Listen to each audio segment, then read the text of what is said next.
Hello Warhawks. Hello Warhawks. On this video, I want to show you how to use uh, Edpuzzle in Schoology, and it takes a little bit of getting it set up, and I'm happy to help you with that. But just in case, this is just for your reference, so that you can do it on your own if you need to do so. So with Edpuzzle, if you're going to embed it in Schoology, which is really helpful and useful, um, you'll need to come over here to this little waffle, which is the where the App Center is, and you'll need to click on the App Center first. Then you'll see there's lots of different apps to install. Many of those maybe are already installed for you, but Edpuzzle is not one that is installed for us by the district. So we click on Edpuzzle there, install LTI, agree. And what I suggest is if you're not familiar with it or comfortable with it, you might want to install it on a sandbox also. But I don't really need to. I use it a lot, and so you can really just install it in the one course that you're going to use it in, or the two courses that you're going to use it in. And so I check that, and then you also want to check course admins only. And so you install, and it just does it. There's nothing else there that you have to do. Then you go ahead and click on the course that you installed it in. And then you go down to course options, external tool providers. Then you're going to click on Edpuzzle there, and you'll see it's going to ask for a consumer key and a shared secret. Well, you don't have either of those yet, and so then you need to go to Edpuzzle and log in with your CSISD credentials.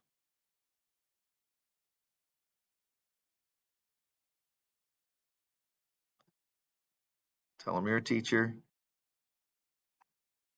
And like here, I've logged in so long ago with Edpuzzle, I can log in with Edpuzzle, but it's probably good best practice to sign in with Google and use your CSISD credentials that way. I think it works for me either way.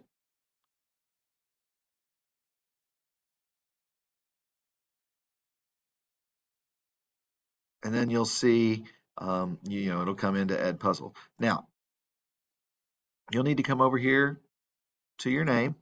And if you've never set up your Edpuzzle account through Welborn Middle School and have that set up, you may need some help. You may not be able to do this. You may need some help to do that first.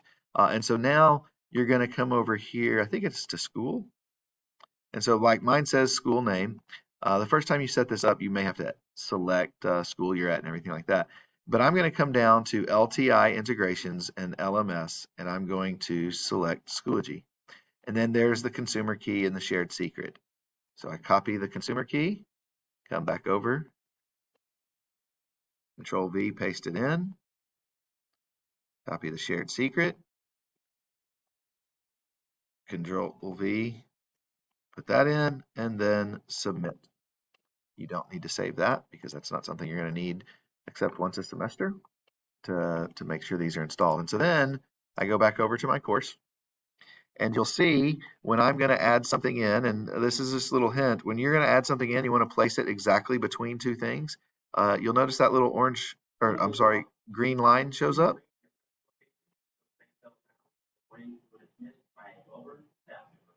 When you click on that, then your Add Materials window shows up, and you'll see now Edpuzzle is right there.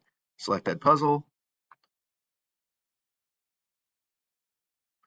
The first time this semester that you do this, you're going to need to give a course description. You're going to have to fill this information in. You don't have to do this every time, but you notice that description says optional. So actually, I don't usually do it.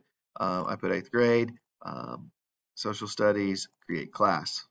And so it automatically will create these classes and grade book and everything for you in Edpuzzle, and then or from Schoology, and so then these grades will go directly into your Schoology gradebook, assuming you've set your Schoology gradebook up.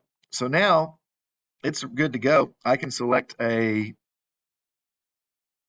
my content that I've got, and I can put whatever I need to put in to my content, into my course, and I can do that. So let's say I'm coming here and I want to look in the New England colonies, and I can just, I can select whatever Edpuzzle video I'm going to put in there, and I click next, and I'm going to let them do it twice. I'm going to prevent skipping, and I'm going to assign that to them. And boom, just like that, that is now assigned to them. Now, last thing you have to do, go to edit.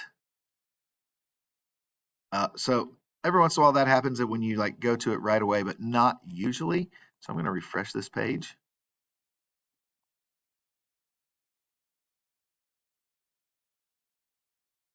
So yep, and then I'll just click enable grading and select your category. You want to do that. You want to enable grading and you want to select a category, even if you're not actually taking it for a grade. But this way, it will give a grade, and you'll be able to see how your students are doing. If you don't, you can't see in Schoology how they did on it, and so it's helpful, best practice generally, to do that. And if you don't click enable grading, even if you don't want it for a grade, if you don't click enable grading, it does not work. Like it will not show up for them properly. And so you have to do that for your students and your scholars to use Edpuzzle in Schoology. So then you're done, you click Save Changes, and they simply click on Edpuzzle, watch the video, and answer the questions as they're going along. So have a great day.